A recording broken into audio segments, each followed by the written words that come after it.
Good evening and welcome back. Tonight we're wrapping ourselves in something a little unsettling, though I promise the unsettling part is historical, not supernatural. We're traveling to Scotland in the late 1500s and early 1600s, a country of grey stone, colder rain, and a very particular kind of fear. The fear that your neighbor might one day decide you were never quite human to begin with. This is the story of the Scottish witch trials. Roughly 2 centuries during which tens of thousands of ordinary people, the overwhelming majority of them women, were accused of consorting with the devil for crimes as serious as owning an unfriendly cat or as trivial as being disliked by the wrong person at the wrong time. Before we ease into it, if you're enjoying these long, slow walks through history, a like and a subscribe genuinely helps this channel keep going, though only if you mean it. Thank you as always to everyone who leaves suggestions in the comments. A good number of tonight's details came from those very threads. Let me know in the comments where in the world you're listening from and what time it is wherever you are. It's oddly comforting to picture all of you out there in the dark together. And if audio is more your speed than video, this channel is also on Spotify now, link below. Now settle in. Let the room go dim. Let a fan hum somewhere in the background, and let's step, carefully, into a version of the past where survival sometimes depended on nothing more than which house you were born into. Let me ask you something before we begin properly. Have you ever had a disagreement with someone who lived close enough to see your front door every day? Have you ever talked to yourself while doing chores? Owned a pet that looked at you a beat too long? Known a home remedy for a headache or a fever or a difficult birth? Have you, God forbid, grown old without a spouse? In the Scotland we're about to enter, any single one of these is enough to put your name on a list you don't want to be on. So breathe, get comfortable, and try not to make eye contact with anyone self-righteous. Congratulations, you've just opened your eyes in the Scottish lowlands, sometime around 1590. It is damp. It is grey. God, according to everyone around you, is watching very closely. And so, unfortunately, is your neighbor 3 doors down, who has never quite forgiven you for something you don't even remember doing. Let's start with the single most dangerous identity you could hold in this world: female. That's really the whole of it. Men were occasionally accused too. We'll get to a few notable cases, but the vast, overwhelming share of the accused across the entire 2-century span were women. And the thinking behind that imbalance was a tidy blend of bad theology, worse science, and a few centuries of learned men deciding that women were simply the weaker vessel when it came to resisting temptation. You didn't need to do anything wrong. You only needed to exist inside a community that was already primed to believe your gender came with a built-in vulnerability to sin. The reasoning, such as it was, ran roughly like this. Women were considered spiritually softer, more prone to persuasion, easier for the devil to charm into service. Respected clergymen and scholars wrote this down in serious books with serious authority, and communities absorbed it the way people absorb any idea repeated often enough by people who are supposed to know better. It's the historical equivalent of an entire institution deciding one group is inherently less trustworthy, and then treating every subsequent misfortune as confirmation of a bias that was never questioned in the first place. And here's the quietly horrifying efficiency of this belief. It required no evidence. Being a woman was, functionally, the evidence. You could spend your entire life minding your business, tending a garden, raising children, burying a husband, and the whole time you were carrying around what the culture considered a kind of standing liability. Not every woman was accused, of course. Most lived and died without ever facing a courtroom. But the risk sat there constantly, like damp seeping into stone walls, and it settled heaviest on the women who stood out even slightly: the too poor, the too clever, the too alone, the too old, the too outspoken. There's a pattern worth noticing here, one we'll return to again and again tonight. The danger rarely touched the well-connected. It drifted, almost gravitationally, toward the margins, toward women who had the fewest people willing to step forward and vouch for their harmlessness. Think of it as a set of unwritten social rules that everyone somehow understood without ever being taught them directly. You couldn't prepare for it. You couldn't appeal it in advance. You could only hope that when misfortune inevitably struck, and in this world it always did, the blame drifted toward someone else's door. What makes all of this so grimly ironic is that the women swept up were, almost without exception, doing nothing but living ordinary lives. They were mothers, widows, daughters, healers, neighbors. They were the people who nursed the sick and brewed the ale and laid out the dead, the same as anyone else in the parish. The only meaningful difference was that an entire belief system had quietly decided their sex came preloaded with a flaw, and once that assumption took root, no amount of good behavior could fully wash it away. So, as you settle into this world, understand the ground you're standing on. You haven't committed any crime. You won't need to. In the eyes of this society, the offense was already built into the shape of the life you were handed at birth, and everything we're about to walk through tonight is simply the machinery constructed on top of that single, rotten premise. Let's talk next about age, and about being alone. If you've reached a respectable number of years without a husband beside you, the modern world might call that independence. In 1590 Scotland, it reads as a warning sign. Older women, particularly widows, and women who had simply never married, sat near the very top of the list of the vulnerable. No husband to speak for you in a dispute.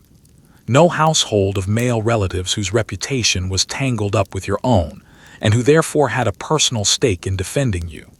Often very little money, which meant depending on the goodwill of neighbors whose goodwill could evaporate the moment they needed someone to blame for a bad harvest. Consider the social arithmetic of the period.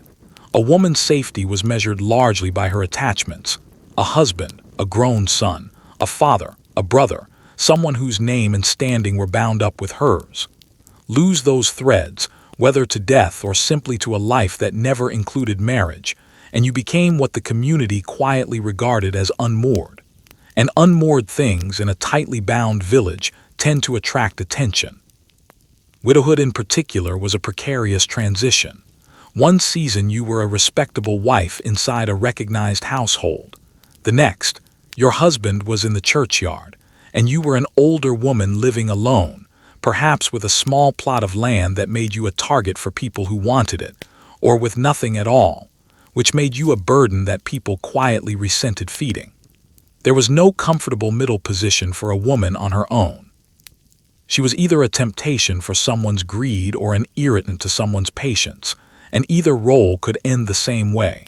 There's a cruel twist worth sitting with here. The very traits that allowed a woman to survive without a husband, self-reliance, sharpness of mind, the ability to negotiate, to manage property, to hold her own in an argument, were exactly the traits that unsettled the people around her. A woman who could run her own affairs competently was impressive, and in the logic of the time, impressive shaded uncomfortably close to unnatural. Competence read as suspicion. Independence read as defiance. And defiance, people murmured, had to be coming from somewhere darker than simple resourcefulness. There was also plain resentment layered underneath all of this. A woman without means, forced to ask for help now and then, a loaf of bread, a bit of grain, a favor at a hard moment, accumulated small social debts in the minds of the people around her. Over years, those debts didn't register as kindness given. They registered as grievances stored. She became, in the local memory, a mouth to feed, a reminder of an obligation nobody enjoyed fulfilling. And resentment, left to sit long enough, has a habit of dressing itself up as righteous concern when the right opportunity arrives. So if you find yourself old, unmarried, and managing on your own wits in this world, understand that every additional year you survive becomes, paradoxically, one more mark against you. You've outlived your husband. You've outlived, in some eyes, your usefulness. You've outlived the age at which a woman was expected to fade quietly into the background of other people's lives. And in a village hunting for someone to hold responsible for its misfortunes, mere endurance starts to look, to frightened eyes, uncomfortably like guilt. Now let's meet the person who is about to become the most important figure in your daily life, your neighbor. Because contrary to what you might picture, A witch finder riding into town on official business. Most accusations of witchcraft in Scotland didn't begin with strangers or distant authorities. They began at home, with the people who lived close enough to know your business. A dispute over a borrowed tool. A boundary stone moved a few feet in the wrong direction. A debt never quite repaid.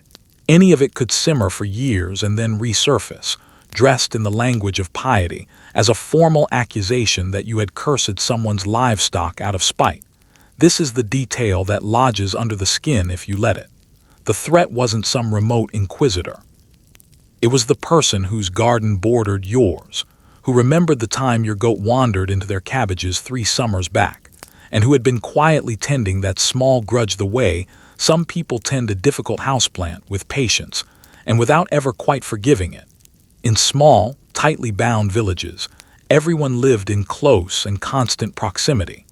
There was no moving across the county to escape a soured relationship, no simply avoiding someone forever.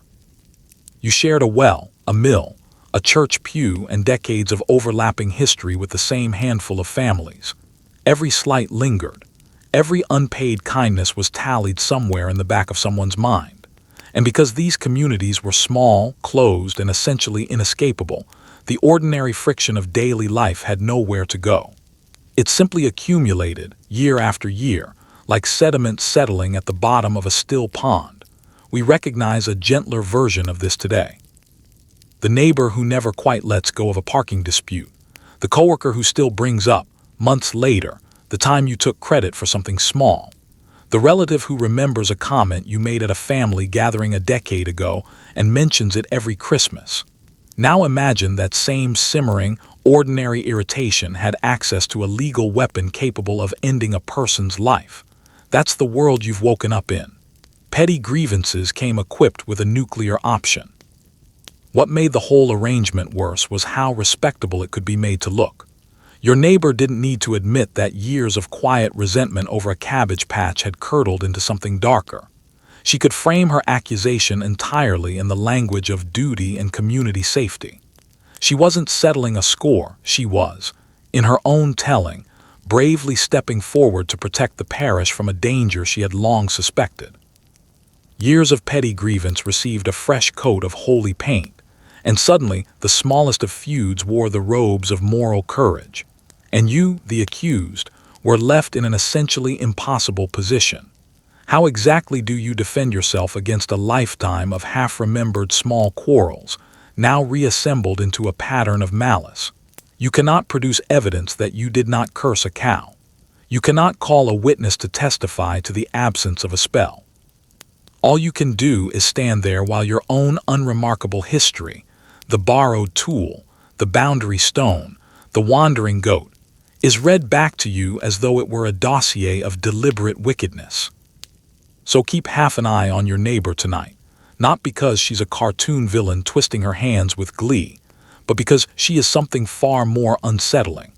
An entirely ordinary person carrying an entirely ordinary grudge, living inside a system that had handed ordinary grudges an extraordinary amount of power. The most frightening thing about this entire history was never really the devil. It was the person who smiled at you across the churchyard on Sunday and gave your name to the magistrate on Monday. Here's how the mechanism usually worked, and it's worth walking through slowly because it explains almost everything that follows tonight. You had a disagreement with someone. Perhaps you muttered something sharp under your breath as you walked away, the way anyone might after a frustrating exchange. Weeks passed. Then that person's child fell ill, or their milk refused to churn into butter, or a healthy pig dropped dead for no visible reason. And suddenly your muttered irritation was no longer a muttered irritation. It was a curse, delivered with intent, and by the time the story had circulated through 2 or 3 retellings, everyone remembered it a little differently and a little more damning than it had actually happened. The mechanism here is a small marvel of human self-deception, and it runs on a remarkably simple engine. People wanted their misfortunes to have a cause. When a child sickened, or a cow died, or a harvest failed, the sheer randomness of it was unbearable. It is far more comforting to believe that someone did this on purpose, because a deliberate act can be blamed, confronted, and in theory prevented from happening again. Bad luck is frightening precisely because it belongs to nobody. A curse, on the other hand, comes with a face attached to it. And so human memory, that famously unreliable narrator we all carry around, got to work. Your neighbor cast their mind back over the recent weeks, hunting for the moment things had started to go wrong. And there you were, walking away from some minor disagreement with a scowl on your face. In the retelling, that vague scowl sharpened into a specific, meaningful glare. Your ordinary bad mood was recast as a look of deliberate ill intent. And the timeline quietly rearranged itself so that your irritation appeared to precede the misfortune directly, cause and effect as plain as day, even though weeks may genuinely have passed in between. It's the same trick our own minds still play today, simply with much lower stakes. You think of an old friend, and they call you that same afternoon, and you feel a small shiver of the uncanny, conveniently forgetting the 100 other times you thought of that same friend and the phone never rang. You wear a particular shirt to a game and your team wins, and by the third repetition it has become your lucky shirt. Human beings are pattern-seeking creatures, remarkably good at connecting dots that were never actually connected in the first place. In the world we're visiting tonight, that harmless quirk of the human mind could get a woman killed. The truly maddening part of it is that there was no way to grumble safely. Everyone gets frustrated. Everyone mutters under their breath now and then. Everyone has, in some low moment, wished a small ill on a person who wronged them. It's one of the most universal and genuinely harmless things a person does. But in a world primed to hear a spell in every dark word, your own inner irritability became a kind of minefield. A bad day, spoken aloud, could later be entered into evidence against you. And once an accusation like this took root, it was almost impossible to dislodge, because it lived entirely outside the reach of proof. You could not demonstrate that you had not cursed a pig. You could not produce a witness to the absence of a spell. Your protest that you had simply been annoyed, nothing more sounded, to frightened ears already convinced of your guilt, exactly like the kind of thing a guilty woman would say. So the curse you never cast became one of the most effective weapons in this entire grim system, precisely because it required nothing real to exist. No cauldron, no ritual, no midnight incantation. Only an ordinary bad mood, an unrelated misfortune, and a community hungry for somewhere to place its fear. Now let's talk about poverty, because in this world being poor was not merely difficult, it was actively dangerous. Picture the scene. You are old and hungry and you walk to the door of a better-off neighbor to ask for a little food, the way people in genuine need have always done.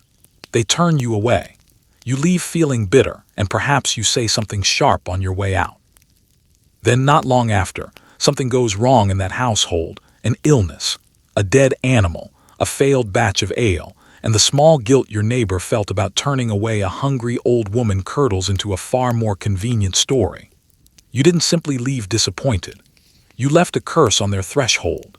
This particular pattern surfaces again and again in the historical record, and it reveals something genuinely uncomfortable about how guilt tends to operate in the human heart. Your wealthier neighbor knew, on some level, that they ought to have helped. Charity toward the poor was a Christian obligation drilled into every parishioner from the pulpit, week after week. Turning away someone in need was a small, quiet failure of that duty, the kind of moment that leaves a person feeling faintly rotten as they shut the door and return to their own warm supper. Ordinarily, that small pang of guilt would simply fade, filed away among all the other minor moral compromises of an ordinary life. But if misfortune happened to strike soon afterward, that dormant discomfort suddenly had somewhere new to go. Instead of thinking, I feel guilty because I turned away someone in need, the mind performs a much more comfortable substitution. I feel unsettled because that woman cursed me. The unease is identical, but now it points outward, toward you, instead of inward, toward the person who actually failed in their obligation. It's a kind of psychological escape hatch, and a remarkably effective one. Blaming a curse was infinitely more comfortable than admitting to having been stingy or cruel toward a person who had nothing. One version of the story makes the wealthier neighbor a victim of dark, external forces. The other makes them simply an unkind person. Given the choice, and for most people it was barely a conscious choice at all, the mind reliably selects the version in which it gets to be the wronged party. Your hunger in this arrangement became their haunting. We haven't entirely escaped this pattern even now, if we're honest with ourselves. Most of us have felt the strange, misplaced irritation of being reminded of our own small unkindnesses. The way the person we wronged can start to feel, in our own minds, like the difficult one, the demanding one, the one who somehow made us feel bad simply by existing and needing something from us. The instinct to convert our own guilt into someone else's failing is old and remarkably stubborn. In this world, it simply came attached to a legal system willing to act on the conversion, and the structure of it meant that poverty itself became a trap with no clean way out. A poor woman had to ask for help. She had no other realistic option. But every request she made created a potential accuser, someone who might refuse her, and who might then, out of buried guilt, recast her ordinary need as a threat.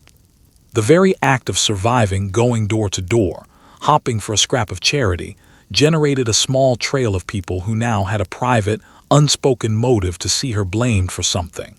She was, in effect, caught by the mathematics of her own desperation. So the beggar at the door occupied one of the most dangerous positions in this entire society, not because she held any power, but precisely because she held none, and her powerlessness made her a convenient surface onto which other people's guilt could be projected. Every door closed against her planted a small resentment. Every refusal was a seed that, given the right misfortune down the road, could bloom into a formal accusation. She asked for bread, and all too often she was handed a trial instead. Let's move now to the body itself. Because in this belief system, your own skin could be turned into evidence against you. Investigators of the period believed that the devil marked his followers physically. A spot somewhere on the body that felt no pain when pressed and did not bleed when pricked. In practice, this meant that any mole, birthmark, old scar, skin tag, or simple patch of callous skin could be declared proof of a satanic pact. Consider how impossible a standard this really was. Every human body carries some collection of moles, freckles, scars, and blemishes. The ordinary accumulated marks of simply having lived a life. There has never been an adult human being anywhere who could pass an inspection specifically designed to locate an imperfection on the skin, because the thing being searched for was guaranteed, by the basic facts of biology, to be found on absolutely everyone. The test was rigged from the very first glance, since the criteria for what counted as suspicious were left gloriously, catastrophically vague. A patch that didn't hurt when pressed. A spot that failed to bleed when pricked. But human skin is full of places that are naturally less sensitive than others: calloused hands, old scar tissue, thickened patches on the feet, and anyone examining a body closely enough, with sufficient motivation, could always find somewhere that didn't respond quite the way they expected. And once they found it, the interpretation had already been decided in advance. This was never a mole. This was the devil's own signature. There was also something deeply invasive built into the entire exercise, a violation dressed up as legitimate procedure. A person's body, the single most private thing anyone owns, became public property, to be examined, prodded, and reinterpreted by strangers hunting for damnation in an old birthmark. And there was no possible configuration of the human body that could clear a person of suspicion, because the logic consumed its own tail. If you had visible marks, that was evidence of the devil's touch. If your skin happened to be unusually clear, well, perhaps you had hidden the mark through some unnatural means of your own. There was no outcome the examination could produce that pointed toward innocence, because the examination was never really searching for anything. It existed to manufacture proof of a conclusion that had already been reached the moment your name was first spoken aloud in suspicion. If a mark was found, and a mark was, with grim reliability, always found, the investigation escalated to a very particular kind of specialist, the witch pricker. These were men who traveled from town to town, paid a fee for their services, whose entire trade consisted of jabbing long pins into the skin of accused women in search of that painless, bloodless spot the theory demanded. We'll set the humor aside for this part, because it deserves to be handled with real weight. Understand plainly what the work actually involved. The pricker used a long needle to pierce the skin of the accused, repeatedly, searching for a place that produced no pain and drew no blood. The theory held that such a spot marked the touch of the devil. The reality was a person being pierced again and again by a stranger, in front of an audience, in a process that was painful, degrading, and terrifying, and that offered no honest path back to safety regardless of the outcome. These men presented themselves as skilled professionals, experts uniquely qualified to detect the hidden signs of witchcraft. They spoke with confidence, carried the tools of their peculiar trade, and were welcomed into communities eager to root out a supposed threat in their midst. But their expertise was, in large part, a performance, and underneath it sat a plain and rather ugly fact. They were paid for their results, and their livelihood depended entirely on finding what they had been hired to find. A pricker who consistently found no witches was a pricker nobody hired twice. Sit with that incentive for a moment, because it sits at the black heart of the whole practice. These men earned their living specifically by locating witches. Every accused woman brought before them represented a fee, and every mark they declared genuine confirmed their own reputation and justified their continued employment. They were not neutral investigators weighing evidence carefully. They were tradesmen whose entire income depended on delivering the verdict their employers were hoping to hear. The outcome of the examination was, in a very real sense, decided by simple economics long before the needle ever touched skin. And so, unsurprisingly, they found marks. They very reliably found marks. Some are believed to have used deliberately deceptive tools, pins with retractable points, or blunted tips that could appear to pierce the skin without actually wounding it, manufacturing exactly the painless, bloodless result the theory required. Whether through calculated fraud or simply through relentless, motivated searching, the prickers consistently discovered precisely what they had been paid to discover. Their impressive success rate was never a sign of genuine skill.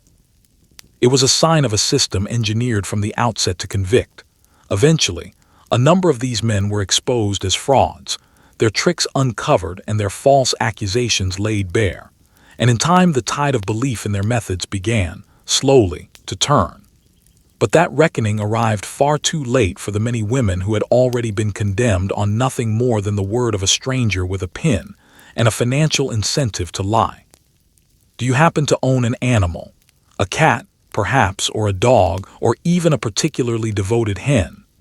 Congratulations, in this world, that creature might be considered your familiar, a demonic spirit wearing the disguise of an ordinary pet, sent by the devil himself to assist you in your supposed errands of harm.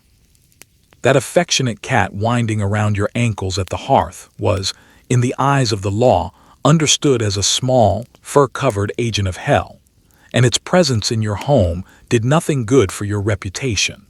The belief in familiars is one of those ideas that sounds almost whimsical until you remember precisely what it was used to justify. The theory held that the devil equipped his witches with animal companions, small demonic helpers in beastly form, who ran errands, carried out curses on command, and were fed, according to the darker versions of the belief, on drops of the witch's own blood as payment for their service. And so the humble household pet, that ordinary source of comfort in a hard and often lonely existence, was recast as a sinister accomplice, a whiskered co-conspirator in imaginary crimes. Naturally, the animals most associated with this suspicion were exactly the ones an isolated older woman was most likely to actually keep.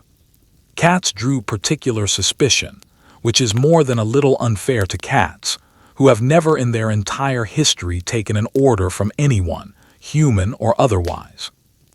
But a lone woman living at the edge of a village, with a cat for company because the cat was the one creature willing to tolerate her solitary household, fit the imagined profile with uncomfortable precision. Her small comfort became her incrimination.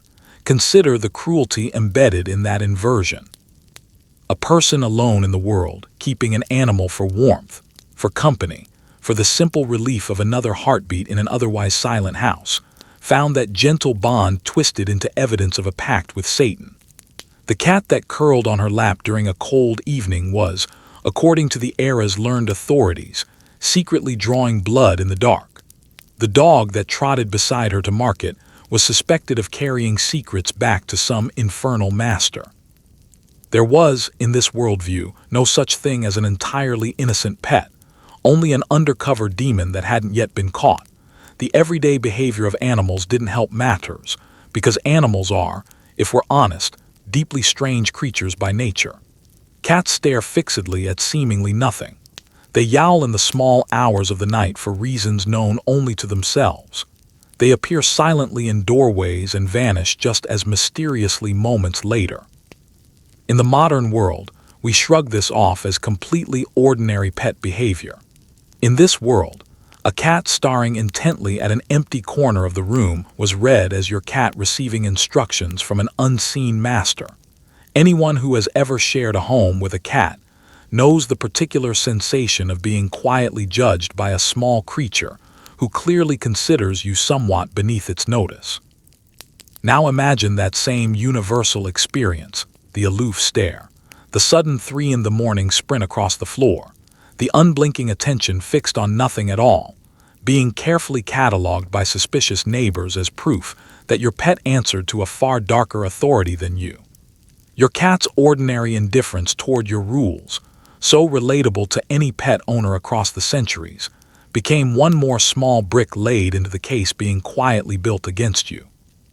So in this world, even simple affection carried a hidden cost. The animals that eased the loneliness of a genuinely hard life doubled, in the eyes of frightened neighbors, as circumstantial evidence against their owner. And the closer the visible bond between a woman and her pet, the more suspicious that bond appeared to onlookers. It's a bleakly ironic image when you sit with it, the supposedly ferocious demonic familiar turning out, in every real sense, to be nothing more than a bored house cat wanting its dinner. But underneath that irony sits the same sad pattern running through everything else we've discussed tonight. The small, genuine comforts of a vulnerable person were, one by one, turned into instruments of her own undoing. Even the cat.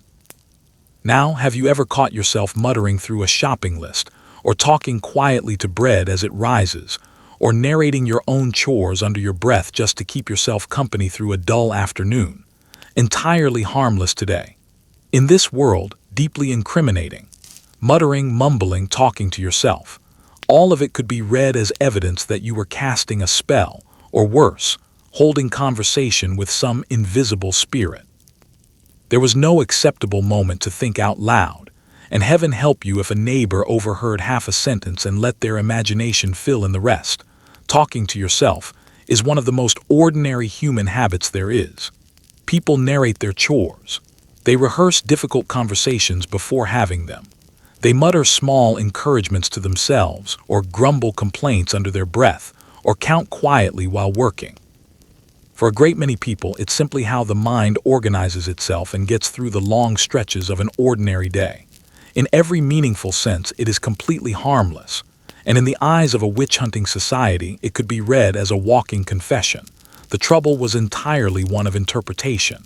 When a suspicious observer saw a woman muttering to herself, the thought that occurred to them wasn't, "Ah, she's working through her tasks." It was, "Who exactly is she talking to?" And because the honest answer, no one at all, felt unsatisfying to a mind already primed for suspicion, the imagination happily supplied a more dramatic one. She was speaking to a spirit. She was reciting an incantation. She was, in the eyes of the frightened observer, communing with unseen forces that had gathered invisibly around her. This was especially dangerous for the old and the isolated, who, having genuinely no one else nearby to talk to, quite reasonably talked to themselves more often than most people did. The very loneliness that already marked such women as suspicious also produced the exact behavior that deepened that suspicion further.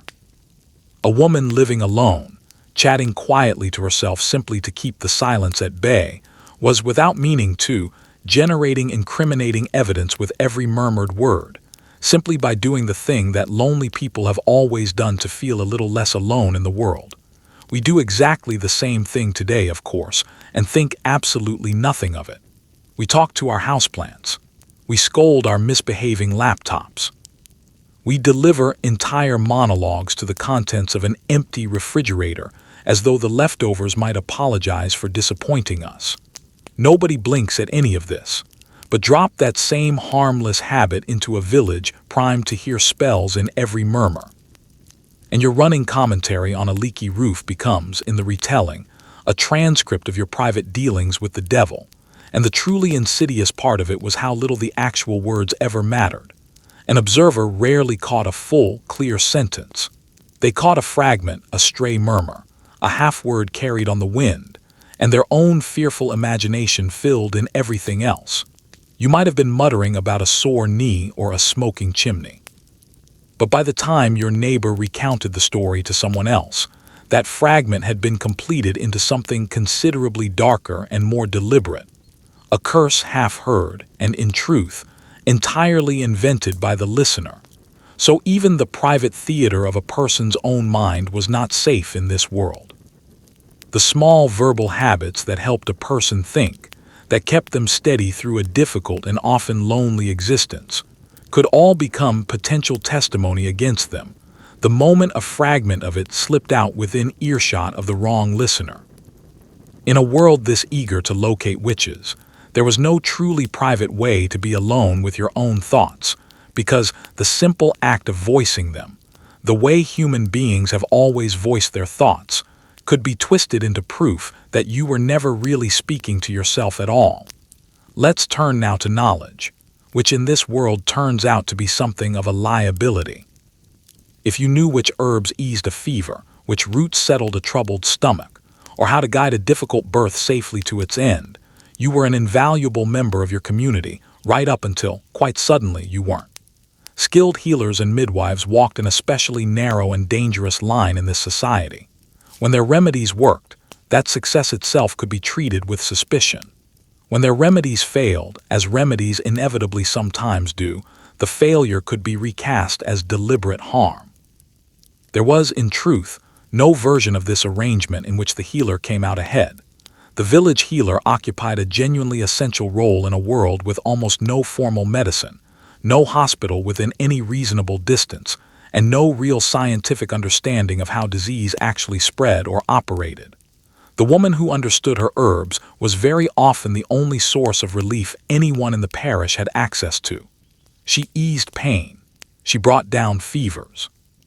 She treated wounds and guided frightened mothers through the genuine terror of childbirth. She was, for all practical purposes, the entire local healthcare system rolled into one person, and her knowledge represented years, often generations, of hard-won practical wisdom passed down through careful observation and experience. But that very same knowledge was precisely the problem, in the eyes of a suspicious neighbor. Where exactly had she learned all of this? How did she know which plant to gather and which to studiously avoid? How much of a given remedy to administer, when to intervene and when to wait?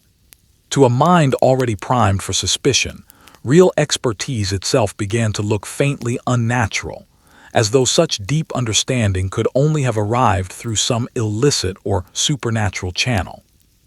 The healer's competence, the very quality that made her genuinely useful to her community, also made her mysterious. And mystery, in a climate already hunting for witches, sat only a short distance away from menace. The real trap, though, lay in the impossible standard her work was held to. When her remedy succeeded, when a fever broke, or a sickly child pulled through, it could be whispered that she had used something more than simple herbs, that some darker power had lent its hand to the cure. And when her remedies failed, because she was, after all, a person working with plants and not a miracle worker, that failure could be recast as deliberate harm. She hadn't simply been unable to save the patient. In the darker retelling, she had chosen to end that life through malice, It's not entirely unlike a modern situation where a person is quietly blamed regardless of outcome. The familiar trap where success and failure both somehow count against you. If a project goes well, surely corners were cut, or luck was simply favorable. If it goes badly, incompetence or sabotage must be to blame. The healer lived permanently inside that exact trap, except the stakes for her were never a poor performance review. They were her life. Midwives in particular carried this burden most heavily of all, because childbirth in this era was genuinely and desperately dangerous. Mothers died. Infants died. It happened with heartbreaking regularity, and no amount of skill on the midwife's part could reliably prevent it, simply because the medical knowledge required to make childbirth truly safe did not yet exist anywhere in the world. But when a birth ended in tragedy, grief needed somewhere to settle, and the woman who had been present in the room, who had touched both mother and child, who had known things that ordinary people did not, was standing right there, within easy reach of blame. Her closeness to life's most fragile and dangerous moments placed her closest, too, to suspicion whenever those moments went wrong. So the healer's expertise became a gift she offered her neighbors at enormous personal risk to herself. She helped because helping was simply who she was and what she knew how to do. And every single act of assistance she provided was also, quietly, a small deposit of danger into an account that might one day be called in against her. The more skilled she became, the more valuable she was to her community, and the more valuable she became, the more suspicious that value looked to eyes already searching for something to fear. Her wisdom could heal an entire village, and in the end, it would not be enough to save her from that same village turning against her. That was the razor's edge she walked, every single day of her working life. Now we meet the man who poured oil onto the entire fire, King James VI of Scotland. Unlike most monarchs who left the hunting of witches to local courts and village suspicion, James became personally, almost obsessively invested in the subject, convinced at one point that a coven of witches had conjured storms specifically to sink his ship and end his life. He studied the matter, sat in on interrogations himself, and eventually wrote an entire book laying out his views. When the king of a country becomes personally convinced that witches are real, organized, and coming specifically for him, the whole machinery of persecution receives something like a royal seal of approval. The story begins, more or less, with a sea voyage that went badly wrong. James had traveled to collect his bride, Anne of Denmark, and the return crossing was battered by violent storms that came close to sinking the entire fleet.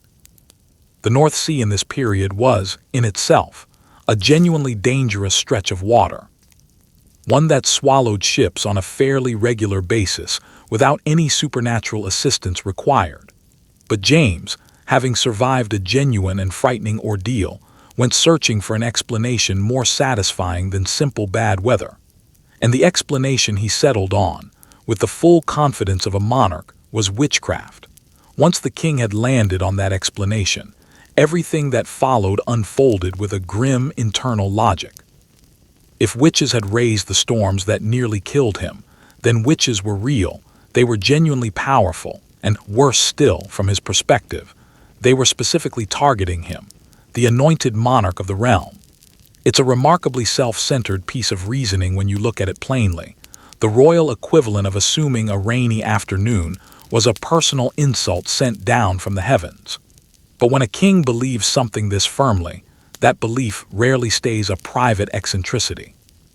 It tends to become policy.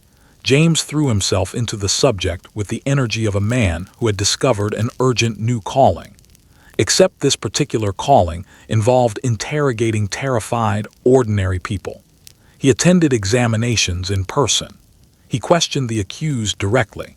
He immersed himself in the surrounding law and theology of witchcraft, until he considered himself something of a genuine authority on the matter. Picture the most powerful person in the entire country deciding that a frightened village's half-formed suspicions were not only entirely true, but urgently deserving of his personal time, attention, and considerable royal resources. That was, more or less, the situation Scotland found itself in. And then came the book. James produced a full published treatise setting out his views on witches, their supposed powers, their methods, and the vital importance of hunting them down without mercy. This was not the private scribbling of an eccentric nobleman tucked away in a drawer somewhere. This was the sovereign of the realm putting his own name and considerable authority behind the reality of the threat, in print, for judges, ministers, and ambitious officials across the country to read, to cite, and to act upon. It lent the entire growing panic an air of scholarly legitimacy, stamped unmistakably with royal approval. The effect of all this was to transform witch hunting from a scattered, local phenomenon into something with real momentum flowing directly from the very top of society. When the king himself is afraid of witches, the courts pay very close attention indeed. The ministers pay attention. Ambitious men hopping to demonstrate their loyalty and usefulness to the crown pay especially close attention. Suddenly, identifying and prosecuting witches wasn't merely permitted. It had become, in a very real sense, a way of actively aligning oneself with the crown's own stated priorities. Fear rolled downhill from the throne and gathered speed with every step of the journey. It's a stark reminder of how heavily tone from the top can shape an entire era. One frightened, powerful man, searching for a reason his ship had nearly gone down, set in motion a machinery of suspicion that would eventually consume an enormous number of ordinary lives. He did not personally accuse the great majority of the victims. He didn't need to. He simply made the hunting of witches a respectable, royally sanctioned pursuit, and the rest of the country, always ready, as we've discussed, to find someone to blame for its misfortunes, eagerly took up the invitation he had extended. This brings us to one of the darkest and most infamous chapters in the entire history, the North Berwick witch trials, which unfolded in the early 1590s and which we'll walk through plainly, without embellishment. A wave of accusations swept through the small town of North Berwick, fueled directly by the king's own fears and by confessions dragged out of terrified people under extreme duress. Dozens of individuals were eventually named, formally examined and condemned. What began as a single accusation spread outward like cracks fanning across thin ice, and the human cost of it was genuinely staggering. This was not folklore, and it deserves to be treated with the seriousness that real events demand. The panic grew directly out of King James's own conviction that a conspiracy of witches had attempted to kill him with those storms at sea. With the monarch himself personally certain of a supernatural plot against his life, the search for the supposed culprits became a matter of the very highest importance, and the town of North Berwick found itself, almost by chance, at the center of the ensuing investigation. It began, as these panics so often did, with a single accusation, one person named, one thread pulled loose, but under harsh and sustained questioning, that first accused individual was pressed relentlessly to name others who had supposedly participated alongside her. And those others, once named and brought in, were pressed in turn to name still more people. The circle of the condemned widened with every subsequent round of questioning. This is the mechanism that made panics of this scale so genuinely devastating. One name became several became many, and a single point of local suspicion metastasized into a sprawling web that swept up neighbor after neighbor across an entire community. We should be entirely clear and honest about who these people actually were. They were not the sinister conspirators described in the eventual confessions.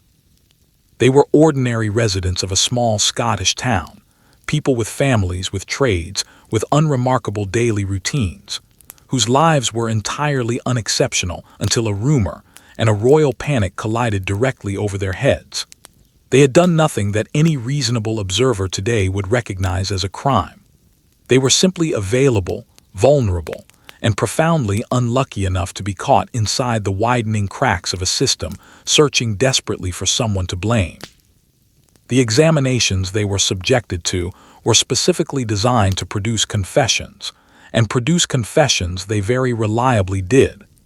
Not because the accused were genuinely guilty of anything, but because the entire process was built, deliberately or not, to break a person down until they said whatever their questioners wanted to hear.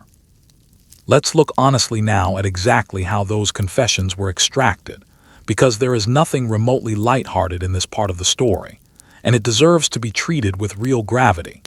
Sleep deprivation was among the most common methods used. Investigators would keep an accused person awake for days at a stretch, refusing them any real rest until their minds began to fray at the edges, at which point they would agree to almost anything simply to make the ordeal stop. A confession extracted through this method tells us absolutely nothing meaningful about guilt, and everything about how far fear, exhaustion, and deliberate cruelty can push an already broken person. Consider first what sleep actually is to a human being, because understanding that explains why removing it was so devastatingly effective.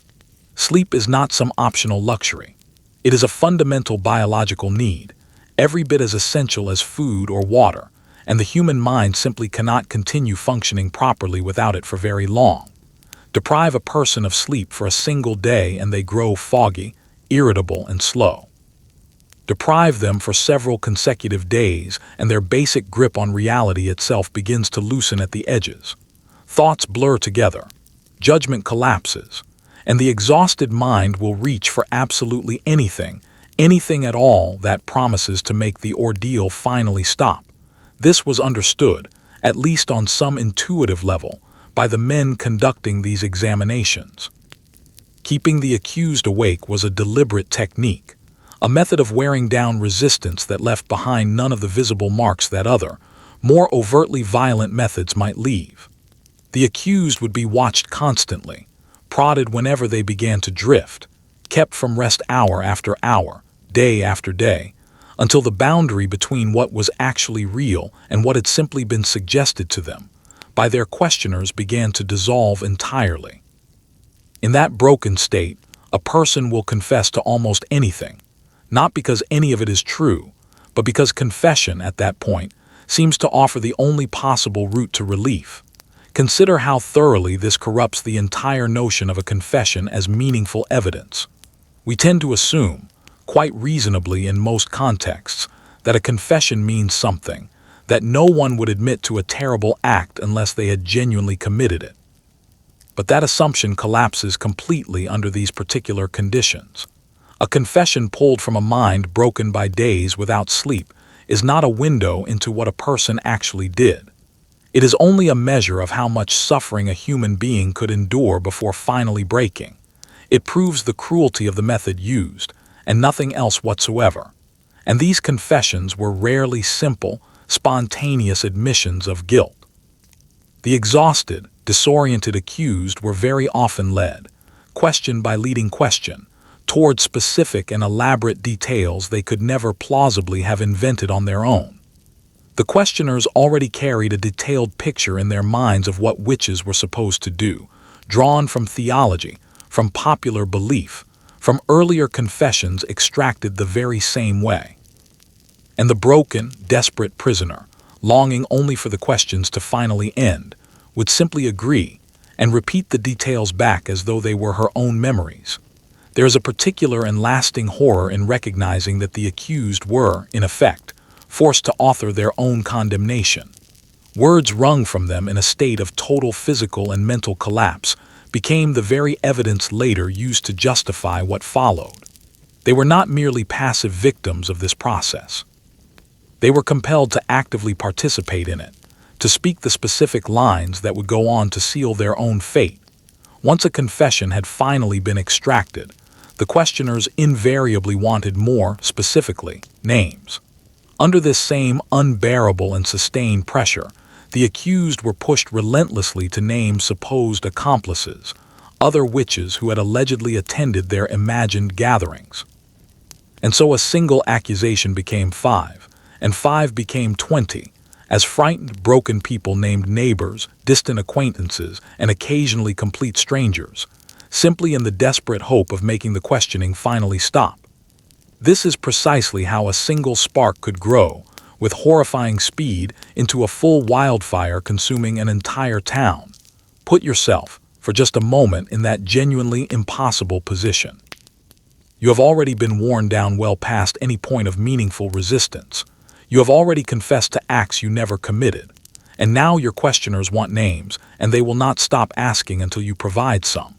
You cannot name real accomplices because none existed. But the questions keep coming regardless, and the only way you can find to make them pause, even briefly, is to say something, anything. So a name surfaces, dredged up from a mind desperate for even a moment's relief. Sometimes it belonged to whoever came to mind first, a face glimpsed at market that morning. Sometimes it was someone the accused genuinely disliked, an old score settled unconsciously in the fog of exhaustion. Sometimes the questioners themselves quietly suggested a name, simply waiting for the worn-down prisoner to agree to it. And sometimes it was a total stranger, a name pulled from nowhere, offered up not out of any real malice, but out of the sheer, desperate need to give the questioners something, anything, that might finally ease the ordeal. The cruelty of this particular mechanism lies in how thoroughly it turned victims into unwilling accusers themselves. A person who was herself innocent, herself broken by the process, herself a genuine casualty of the whole machine, was forced to become the very instrument that fed the next victim into it. She did not do this out of any wickedness of her own. She did it because she had been pushed well past the ordinary limits of human endurance, and in that state would have said virtually anything at all. But the names, once spoken aloud, took on a terrible momentum of their own, and the newly accused were dragged in to face the exact same process that had produced the accusation against them in the first place. This is precisely how a local suspicion could balloon, with such frightening speed, into a full-scale mass panic. The underlying math is grimly simple to follow. If each accused person is pressed until she names several others, and each of those newly named individuals is pressed in turn, the numbers multiply with genuinely horrifying speed. One frightened, coerced confession seeds 5 further accusations, and those 5 seed 25 more, and the fire leaps from household to household across an entire community, gathering strength with every jump. So when we look back at the sheer scale of panics like the one at North Barrack, the way a single town could see dozens of its residents swept up within a matter of months, we should understand clearly where that terrible scale actually came from. It did not arise from any genuine epidemic of witchcraft spreading through the countryside. It arose from a method of interrogation that transformed each individual victim into a source of new victims, extracting names the exact same way it extracted confessions, through a level of pressure that no ordinary human being could realistically withstand. Behind every name that appeared on those lists was a real person who had spoken it not out of any genuine betrayal, but purely in agony, trying only to make the suffering stop, and unknowingly handing the fire its next breath to burn. Let's examine one of the more infamous ordeals of this entire period, and its grimly airtight internal logic. In certain cases, an accused woman would be bound, typically the right thumb tied to the left big toe and lowered into a body of water. If she floated, it was said that the water itself had rejected her, and that rejection was taken as proof of her guilt. If she sank, she was pronounced innocent, though that innocence often arrived at a genuinely terrible price. It was, in every meaningful sense, a test constructed with no honest outcome available at all. A coin flip in which both possible sides ultimately belonged to her accusers. The reasoning behind this particular ordeal rested on a piece of religious symbolism drawn from the ritual of baptism. Water used in baptism was considered pure and sanctified, and it was believed that this same purity would cause the water to reject anyone who had renounced their baptismal vows in order to serve the devil.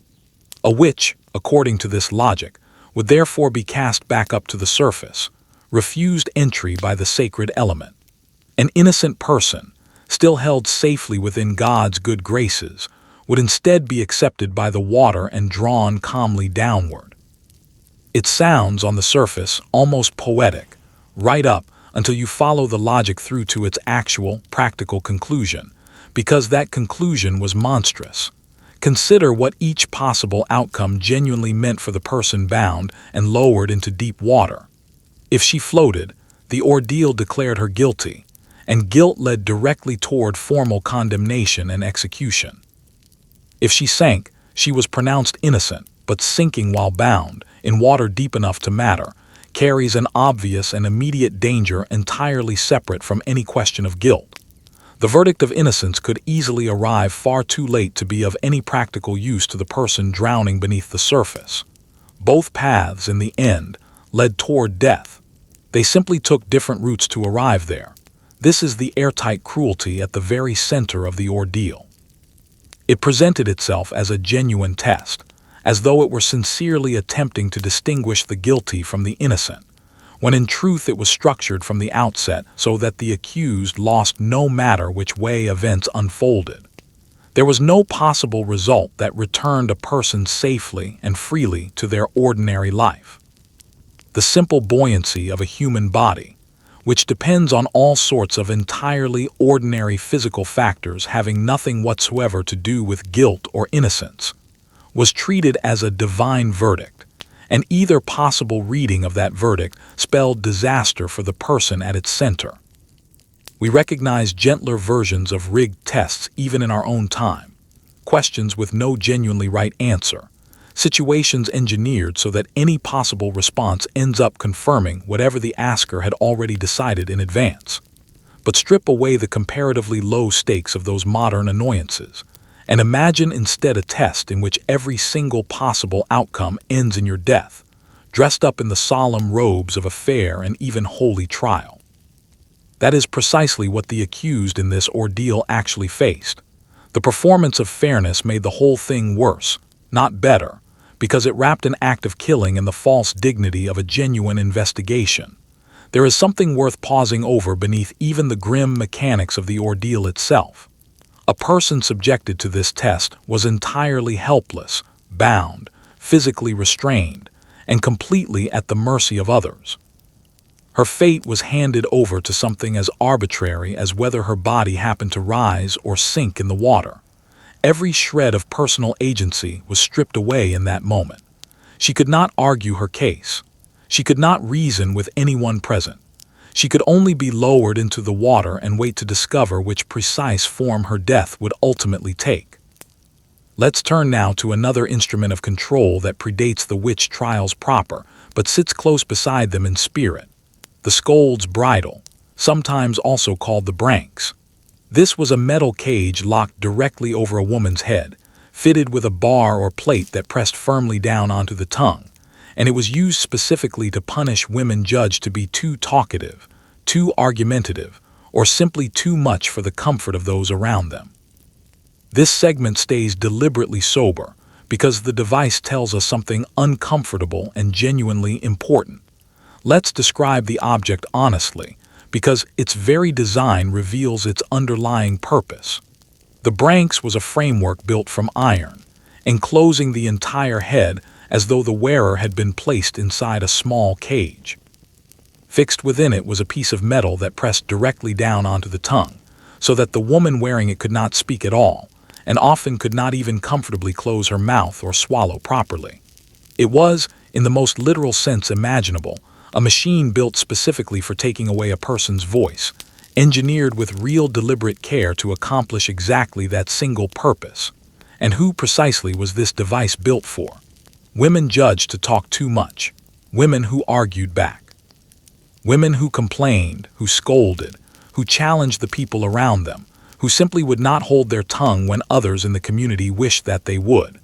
There was an actual formal term for this supposed offense: a scold, applied specifically to women whose speech was judged excessive or disruptive by the standards of those around her. Notice carefully that the crime here was never any particular thing said. The crime was speaking at all, past whatever point the community had quietly decided a woman ought to fall silent. This detail matters enormously for understanding the broader witch trials, because it reveals the ground those trials were actually built upon. The branks existed to silence outspoken women long before any formal charge of witchcraft ever entered the conversation. It reveals a society that was already deeply invested in controlling women's voices, already equipped with both the tools and the vocabulary needed to punish those who spoke too freely for local comfort. The witch trials did not invent this particular impulse to silence women. They inherited it directly, and then carried it forward to its most lethal possible conclusion. Think for a moment about the connective thread running through so much of what we've already discussed tonight: the outspoken woman, the argumentative widow, the woman with a sharp tongue and firm opinions of her own. This is very often the same figure who kept surfacing repeatedly on the list of the suspected. A woman who spoke her mind was already marked, in the eyes of her community, as difficult, already a candidate for correction, already the kind of person that a village felt entitled to control by whatever means were available. The Branks corrected her body directly. The witch trial, when it eventually arrived, corrected her out of existence altogether. There was also a distinctly public dimension to the Branks that deepened its cruelty considerably. A woman wearing the device could be led through the streets of the town, exposed to the open view and mockery of her assembled neighbors. Her silencing was deliberately turned into a public spectacle and a warning to others. The unspoken message was aimed not only at her, but at every other woman watching from the roadside. This is what happens to a woman who speaks too much. This is the price attached to a voice that refuses to be quieted. Hold your tongue, the device seemed to say, or the town will hold it for you instead. Now let's turn to the church, because religion in this era was never a Sunday-only activity. It was the entire structural framework of daily existence, and the Kirk, the Scottish church, held enormous, near-total power over ordinary life. Ministers kept a close and near-constant watch over their parishioners' behavior, their morals, and even their private speech. Miss a single service, hold an unusual opinion, or draw the wrong kind of attention from your neighbors, and you could easily find your name whispered into precisely the wrong ear. To properly understand this, you have to set aside the modern idea of religion as a private, largely optional weekend activity, something a person chooses to opt into and then leaves behind at the door of the church on the way out. In this Scotland, the Kirk was woven directly through every single hour of every single day. It set the rhythm of the entire week, defined the boundaries of right and wrong, actively monitored personal behavior, and reached into corners of ordinary life that we would today consider entirely nobody else's business. There was no meaningful separation whatsoever between the spiritual and the everyday. The Kirk was simply present at all times, watching. And it really did watch with genuine diligence. Ministers and church officials kept close track of the conduct of their parishioners, carefully noting who attended services regularly and who did not, who behaved themselves appropriately and who strayed from expected norms, whose morals appeared sound and who seemed questionable. This was not paranoid imagination on the part of ordinary people. It was, quite literally, the actual stated function of the institution itself. Your soul and your neighbor's soul alongside it were considered the entirely legitimate concern of the church, and the church took that concern with the utmost seriousness. This is precisely why visible piety functioned, in a very real sense, as a kind of armor. The person who attended every single service, who was visibly and publicly devout, who gave no cause whatsoever for religious suspicion, wrapped themselves in a genuinely protective layer of public respectability. Their faith was on constant public display, essentially unquestionable, and it served as a shield against the whispers that so often preceded a formal accusation. Conversely, the person who was lax in attendance, who held unconventional private views, who somehow failed to fit neatly into the expected mold of visible devotion, stood exposed. An exposure of this kind was exactly what nobody wanted, given everything else we've already discussed tonight.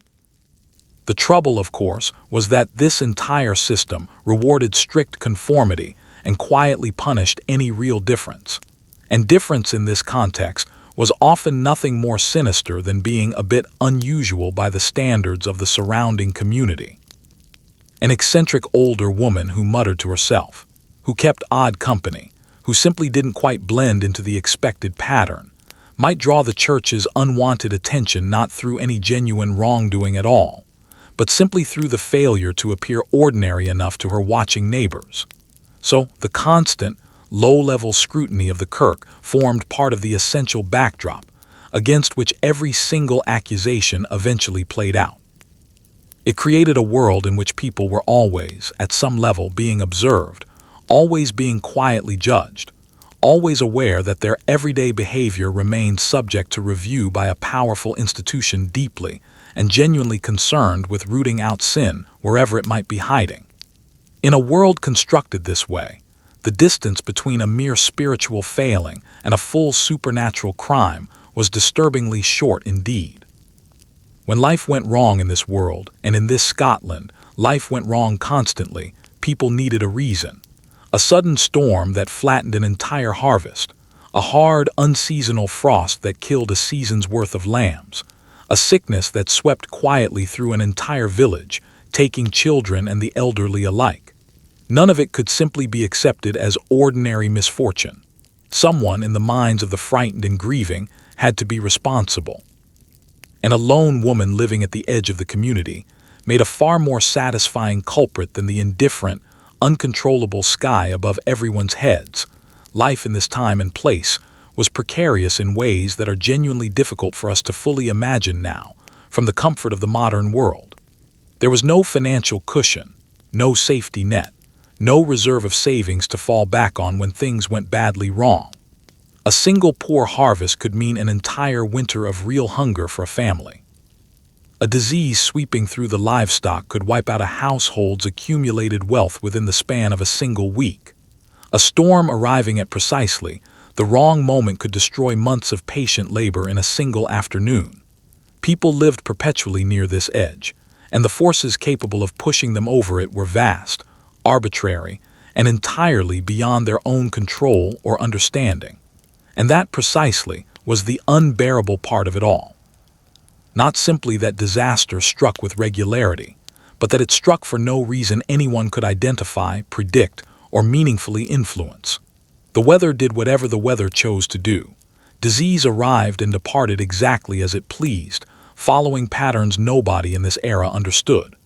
There was no scientific comprehension of how any of these forces actually worked, no reliable way to predict them, prevent them, or make coherent sense of them after the fact. To a frightened, suffering community, that fundamental randomness was its own particular kind of horror, a universe that could hurt you without cause and without any warning whatsoever. Faced with that unbearable randomness, people did precisely what human beings have always done throughout history. They reached for an explanation, because even a false explanation is generally more bearable than confronting pure, meaningless chaos.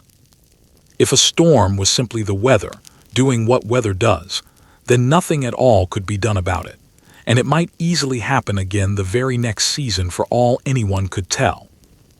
But if that same storm had been caused by someone, a witch, a curse, a deliberate act of human malice, then at least there was a target. There was something concrete to blame, something to punish, something at last to actually do. Blame, in other words, offered the deeply comforting illusion of control in a world that otherwise offered almost none. We still feel this same pull today, even with all our accumulated modern scientific understanding. When something goes badly wrong in our own lives, our first instinct is very often to ask whose fault it was, to search actively for a person to hold responsible for our misfortune. Because the alternative, that sometimes things simply go wrong for no identifiable reason at all, sits poorly with most of us. We are, by nature, pattern-seeking, blame-assigning creatures. Strip away centuries of scientific progress, drop that same deep instinct into a world of constant, unpredictable catastrophe, and you end up with an entire population desperate to convert every misfortune into somebody's deliberate crime. And the ideal somebody in this particular world was already marked out well in advance for the role. The lone widow living at the edge of the community, the poor old healer with no family to defend her, the woman without protectors of any kind. All of them made a far more convenient scapegoat than the indifferent sky ever could. You could not meaningfully punish the frost for killing your lambs. You could not put the sea itself on trial for wrecking your ship. But you could accuse the strange old woman who lived alone at the margins of the village, who had no one left to defend her, and whose eventual condemnation would cost the wider community nothing that it actually valued. So the ongoing search for blame flowed, again and again, toward the community's most vulnerable members, because their very vulnerability made them available, and their isolation made them relatively safe to accuse without meaningful consequence. Every genuine disaster that struck the village needed a culprit, and that culprit was very rarely the powerful or the well-connected. It was almost always the person least able to resist the accusation once it was made. Bad luck, as it turned out, also had an unsettling habit of running in families. If your mother had once been accused, or your sister, or an aunt, that lingering suspicion tended to cling to you as well, the way smoke clings stubbornly to wool for days afterward. Witchcraft was widely believed to pass down along bloodlines, taught in secret from mother to daughter across the generations. So a woman could live an entirely blameless life of her own and still inherit, in effect, a death sentence that had been quietly written before she was even born, simply because of the family name she happened to carry.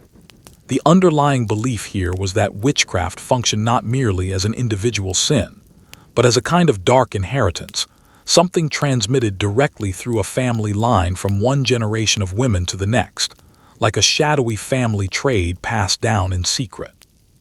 A witch, it was widely assumed, would naturally go on to initiate her own daughters into her supposed craft, teaching them her secrets and binding them into the very same wicked service she herself had performed.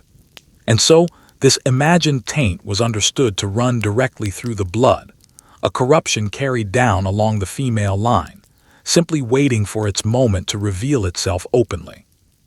The practical consequence of this particular belief was genuinely devastating and deeply unfair by any reasonable standard. If a woman was formally accused, suspicion did not remain neatly contained to her alone. It spread outward and downward to everyone connected to her by blood. Her daughters, her sisters, her nieces, all of them now carried the shadow of her supposed crime forward with them, regardless of their own individual conduct. The accusation leveled against one woman had effectively marked her entire family line, and that mark could not be scrubbed away later by any amount of personal good behavior on the part of her relatives. Consider how profoundly this particular belief stripped a person of any real control over her own fate. In most systems of justice, however deeply flawed, there is at least some notion that a person is answerable primarily for her own individual actions, that she can, by living rightly and carefully, keep herself reasonably safe from accusation. But guilt inherited by bloodline offered no such refuge whatsoever. A woman could be scrupulously pious, consistently kind, and entirely blameless throughout her own life, and none of it would matter in the slightest if her mother's name had once been spoken aloud in the wrong context, years or even decades earlier.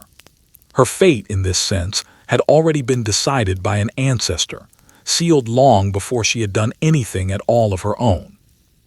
This also meant that a single accusation could echo forward across multiple generations, doing lasting damage long after the originally accused woman herself was gone. Her daughters grew up permanently under that lingering cloud of suspicion. Their own daughters, in turn, might inherit the same shadow. An entire family could remain marked for decades on the strength of one long-ago accusation, its women living perpetually under a slightly heavier weight of suspicion than their neighbors, always a little more likely than most to be the next name raised whenever fresh misfortune struck the parish. So the belief in inherited witchcraft added yet another closed door to an already suffocating trap. It was not enough in this world to simply be a woman, to be poor, to be aging, to be outspoken, to possess herbal knowledge, to own a cat, to occasionally mutter to yourself, or to have one bitter neighbor nursing an old grudge.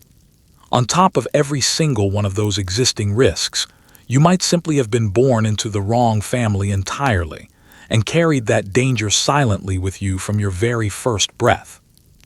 Now let's approach a part of this history that requires genuine care, because it involves real and deliberate humiliation. In the ongoing hunt for the devil's mark, we discussed earlier accused women were often stripped of their clothing entirely and had their bodies shaved clean of all hair before being examined inch by inch in front of assembled onlookers. Whatever personal dignity a person still possessed by that point in the process was stripped away alongside everything else she had already lost. Let's understand the stated purpose first, because it connects directly back to what we discussed earlier regarding the devil's mark. Investigators genuinely believed that this mark might be hidden absolutely anywhere on the body, concealed beneath a woman's hair, or tucked away in some more private location entirely. To locate it, they felt fully justified in exposing the entire body to close examination, removing every article of clothing and shaving away all hair so that no single inch of skin remained hidden from view. The search for this imagined mark became, in effect, a formal license to strip a person completely bare in front of strangers. But we should name plainly the reality of what all of this meant for the woman actually being examined, because the stated official purpose conceals the true nature of the act itself. A person, very often a woman already exhausted by days of imprisonment and questioning, was forced to stand exposed and shaved before a group of strangers, her body treated purely as an object to be inspected, handled, and interpreted at will. Every basic instinct toward modesty, privacy, and bodily dignity that a human being naturally holds was completely overridden. She was not, in the eyes of those conducting the examination, a person in that particular moment. She was simply a surface to be thoroughly searched. There is a genuine violence embedded in this practice, one that leaves no visible physical wound behind, and it should never be underestimated simply because it drew no blood. To be stripped of your clothing, shaved of your hair, and examined in every part of your body before an assembled audience is a profound and lasting degradation, a direct assault on a person's very sense of self. Our bodies represent the most intimate thing any of us possesses, the essential boundary between ourselves and the wider world. To have that boundary forced open deliberately and publicly is effectively to be told that you no longer own even yourself, that you have been reduced entirely to a piece of evidence in someone else's case. Consider, too, the added cruelty embedded in the presence of an audience throughout this process. This was not conducted quietly in private, where at least some small mercy of privacy might have softened the ordeal slightly. It was carried out before onlookers, witnesses gathered specifically to observe the search, so that the humiliation itself was compounded by public exposure. The accused woman could not even endure this particular violation alone. She was made to suffer it as a kind of spectacle, her degradation openly observed and formally recorded, her private shame turned into public property alongside everything else that had already been taken from her by this point in the process. And all of this occurred before any verdict had been reached, before any trial had even concluded, before guilt had been established by even the deeply flawed legal standards of the era.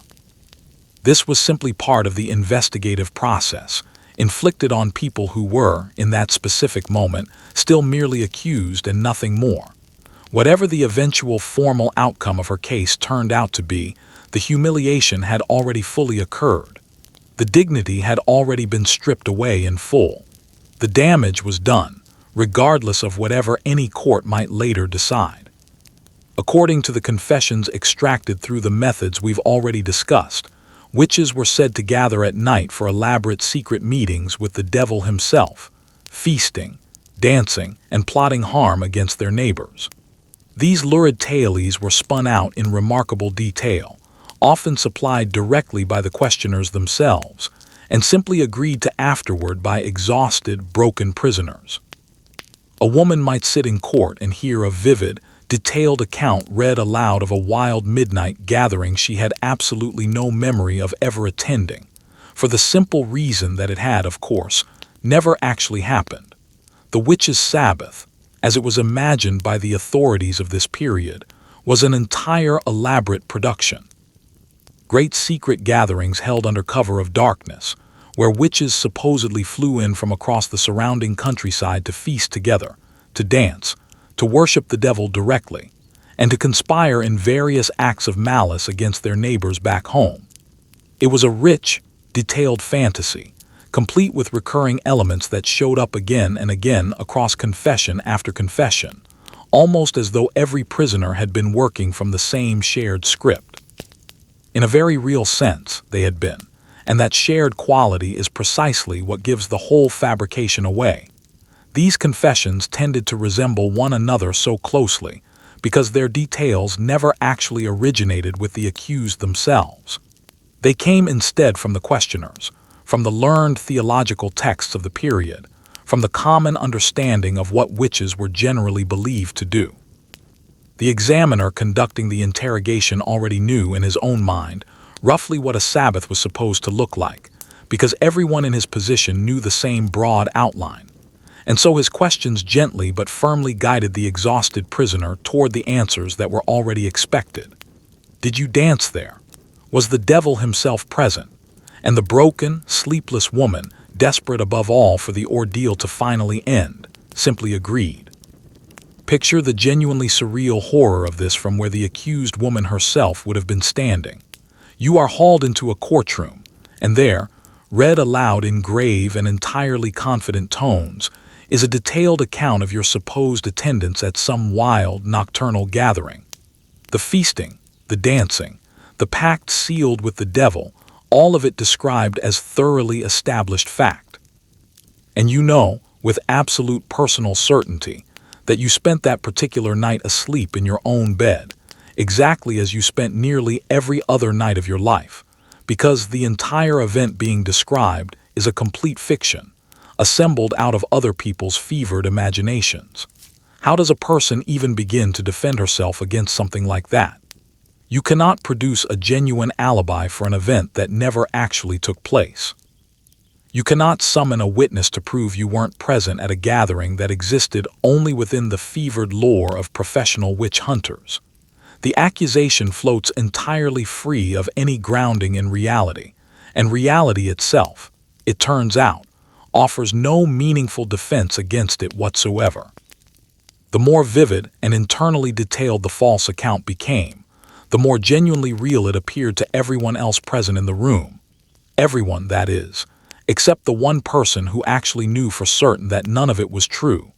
The Sabbath you never actually attended became, in this light, one more feature of an entire system that manufactured its own evidence, and then treated that manufactured evidence as legitimate proof. The confessions appeared to confirm the underlying law, and the law in turn shaped the very confessions being extracted, in a closed loop that never once made genuine contact with the actual truth of what anyone involved had really done. Let's look now at the paperwork underlying all of this, because cruelty on this scale and this level of organization required proper legislation to sustain it. The Witchcraft Act, passed by the Scottish Parliament in 1563, formally made the practice of witchcraft a capital crime throughout Scotland. With this law now firmly on the books, accusations moved decisively out of the realm of mere village gossip and directly into official courtrooms, complete with judges, formal records, and legally binding sentences. What had previously been widespread superstition became, almost overnight, terrible bureaucratic procedure. It's worth pausing here on that particular transition because it genuinely changed everything that followed. Before such a law existed, belief in witches certainly existed already, and so did local suspicion, simmering resentment, and the occasional outburst of genuine mob feeling. But belief alone, however widespread it happened to be, remains a diffuse and fundamentally disorganized force. It might produce a rumor, or a period of social shunning, or a whispered private fear. What it could not produce on its own without formal legal backing was a proper courtroom, an official judge, a written legal record, and a formally executed death sentence. For all of that, you needed the actual law itself. And in 1563, that law duly arrived. The Witchcraft Act made witchcraft not merely a private sin to be quietly feared within a household, but a formal crime to be actively prosecuted by the state, and a capital crime at that, meaning it carried the ultimate penalty of death. With those specific words now written down and formally enacted, the entire apparatus of the Scottish state became available to be turned directly against any accused individual. Suspicion could now escalate into formal indictment. Rumor could now become a genuine criminal trial. The vague, diffused dread of an entire village could now be channeled efficiently into the precise, documented machinery of official justice. There is something particularly chilling about the sheer bureaucratic dimension of all this. We sometimes picture the witch trials primarily as scenes of wild, frenzied mob violence, and there was certainly real fear and frenzy present within them. But at the very core of the whole system sat something considerably colder and more methodical: paperwork. Formal charges were carefully recorded. Court proceedings were meticulously documented. Sentences were formally handed down according to established legal procedure. The persecution was never merely a single spasm of collective panic. It was, at its foundation, an organized legal process carried out with the full seriousness and institutional legitimacy of established law. Consider what it genuinely meant for an accused woman to face not simply a crowd of angry, frightened neighbors, but the full formal authority of the state itself, to stand not before a disorganized mob, but before an official court carrying all the institutional gravity and permanence that implied. The law told everyone involved, from the judges down to the assembled onlookers, that this entire process was proper, was legitimate, was justice being carried out exactly as intended. It transformed the persecutors from a frightened, disorganized rabble into officers formally performing their lawful duty, and it transformed the victims, correspondingly, from mere targets of local superstition into convicted criminals, condemned with the full and solemn ceremony of established law. So when we account honestly for the sheer scale and remarkable duration of what happened across Scotland over roughly 2 centuries, we have to reckon directly with this underlying paperwork. Fear supplied the fuel for the entire system, but the law itself supplied the engine, the durable structure and machinery that could continue running for generation after generation, processing thousands of individual lives over an extended period of time. It gave the entire persecution a permanent home within the very institutions ostensibly meant to protect ordinary people, and it dressed up the destruction of the innocent in the formal robes of legitimate justice. Here is one of the more maddening aspects of this entire history. There was genuinely no safe way to simply look a certain way. If you happen to be conventionally beautiful, you might be accused of using unnatural charm to bewitch men against their better judgment. If you were instead old and visibly weathered by decades of hard living, your face itself could be taken as standing proof of a wicked soul lurking underneath. Your outward appearance, whatever it happened to be, was always available as evidence of something. Let's take these 2 opposite ends of an impossible spectrum and see clearly how each one could condemn a woman in turn. Start with beauty. A woman who was striking, who naturally drew the eye, who attracted the attention of local men, could find that very same attractiveness turned directly against her. Her beauty itself became suspicious, even unnatural in the eyes of onlookers. How exactly did she captivate men so easily? Surely the reasoning went through some dark charm, some form of bewitchment, some power reaching well beyond the ordinary. Her natural allure became, in this twisted logic, evidence that she was using supernatural means to ensnare and manipulate those around her. Now swing all the way to the opposite end of that same spectrum. An older woman, weathered by decades of genuinely hard living, her face deeply lined and worn, her body bent by years of physical labor, could find that her appearance condemned her just as surely as beauty condemned the other woman. The common cultural image of a witch was, after all, precisely an ugly old crone, and so an aging, weathered woman simply looked the part already. Her wrinkles, her missing teeth, her stooped frame, all of it conveniently fit the picture that people already carried around in their heads.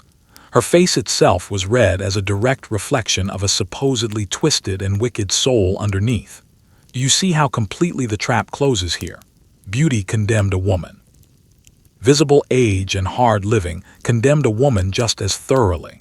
There was no genuinely neutral appearance available that placed a woman safely beyond suspicion, because the underlying suspicion was never really about her actual appearance at all. Her looks were simply a convenient surface onto which an already decided accusation could be projected, and quite literally any surface would ultimately do the job. Whatever a woman happened to look like, someone determined to find guilt could always read it into her features, because the reading itself always came first, and her actual physical features were simply made afterward to fit whatever conclusion had already been reached. This recalls those maddening, no-win judgments we still recognize clearly in our own time, where a person can be criticized for possessing a particular quality and then criticized equally for its exact opposite, depending entirely on what the critic in question had already decided in advance. Too ambitious or not nearly ambitious enough, too emotional or too cold and distant, too loud or suspiciously too quiet. The specific charge simply shifts to match whatever happens to be true of the target, because the underlying goal was never a fair or honest assessment in the first place. It was condemnation, carefully dressed up as objective observation. The witch trials ran this exact same cruel logic on the simple, unavoidable matter of a woman's face. So you've been accused, examined, and marched into a courtroom. Surely now, at long last, comes a genuinely fair hearing. Not quite. The proceedings very often ran directly on confessions already extracted through coercion, and testimony already shaped by rumor and exhaustion, with the eventual outcome heavily weighted long before the accused ever spoke a single word in her own defense. A woman could protest her innocence with perfect logic and unshakable calm, and it would land uselessly against a wall that had been carefully built long before she ever arrived in that room. We hold this particular segment soberly because it strikes directly at something we like to believe genuinely protects us: the idea of a fair trial. We tend to imagine a trial as the place where truth is carefully weighed, where the accused is properly heard, where evidence is honestly examined, and where judgment follows naturally from what is actually found. For a woman accused of witchcraft in this period, that comforting picture bore very little resemblance to the reality she actually faced. By the time she entered the courtroom, the essential work of condemning her had, in large part, already been completed elsewhere. Consider carefully what the court actually had sitting in front of it. Confessions, but confessions extracted through exhaustion and outright coercion from already broken people, worth essentially nothing as genuine evidence of anything. Testimony, but testimony thoroughly shaped by rumor, by old grudges, by the reworked and unreliable memories of frightened neighbors. The devil's mark, supposedly found by prickers who were paid specifically to find it. Detailed accounts of Sabbaths that had never actually taken place. Every single piece of this so-called evidence was tainted at its very source, produced by a process specifically designed to generate guilt rather than to honestly discover truth. And yet all of it was laid before the court exactly as though it were sound and reliable. Against this accumulated weight, what could the accused actually do? She could speak. She could deny the charges outright, insist firmly on her innocence, offer whatever reasoning she could manage to muster under the circumstances. Some accused women did exactly this with remarkable dignity, with a calm clarity that ought to have given any reasonable observer real pause. But their words met a proceeding whose foundations had already been poured long before they ever opened their mouths to speak. The confessions were already recorded. The testimony was already gathered. The entire framework of guilt was already assembled and standing, fully formed, waiting only for a formal verdict to confirm what had been decided in advance. There is a particular cruelty in any system that performs the ceremony of justice without actually delivering its substance. All the trappings were present: the judges, the formal proceedings, the solemn gravity of established law. To an outside observer, it genuinely looked like justice being carried out properly. But the mere appearance of fairness, when the outcome has effectively been predetermined from the start, is arguably worse than having no trial at all, because it lends the destruction of an innocent person the false dignity of due process.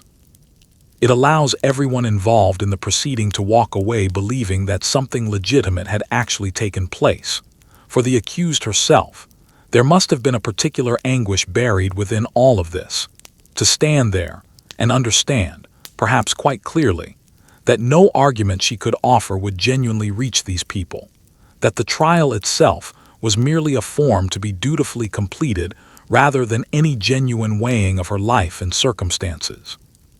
To have a voice, and to discover that voice, however true and however reasonable, simply could not penetrate a decision that had already been made well in advance. Innocence in this system had become essentially irrelevant.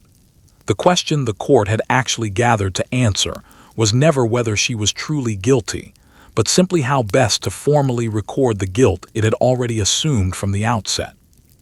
Let's follow the money now, as the old saying goes, because not everyone actively pursuing witchcraft accusations was acting purely out of genuine religious terror. Witch prickers, as we've already discussed, were paid a fee per witch successfully identified.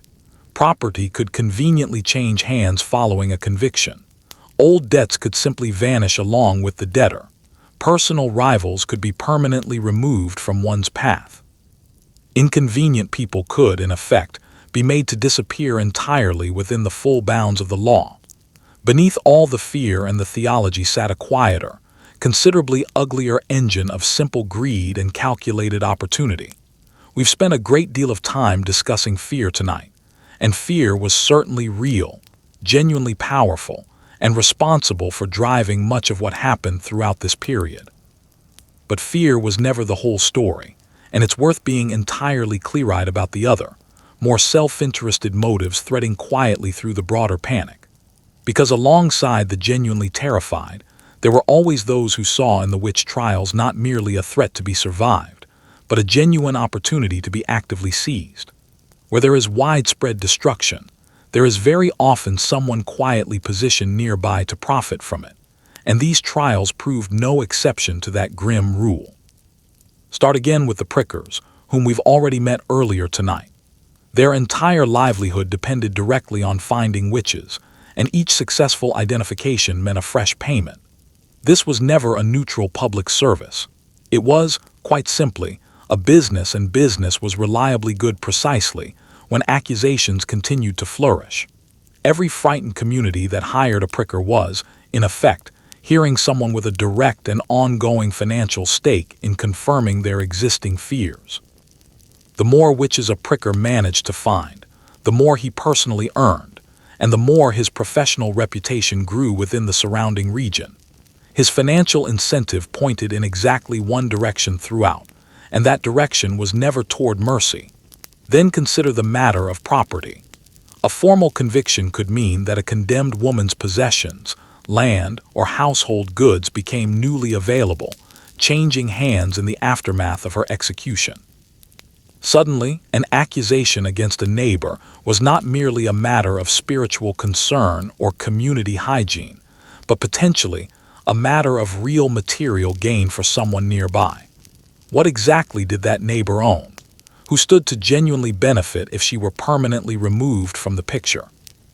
These are ugly questions to sit with, but they were entirely real ones at the time, and it would be naive of us now to imagine that no accusation was ever quietly sharpened by the private prospect of acquiring whatever the accused left behind after her death. Debt, too, could conveniently dissolve through this same mechanism. If you happen to owe someone money, and that same someone was subsequently accused, formally condemned, and permanently gone, your outstanding obligation might simply evaporate along with them. A creditor removed from the picture is, in practical terms, a debt effectively erased. It requires no great cynicism to see clearly how the machinery of accusation might appeal strongly to a person already burdened by significant debt, offering a path toward freedom that conveniently wore the respectable clothing of righteous concern for community safety. And then there were personal rivals.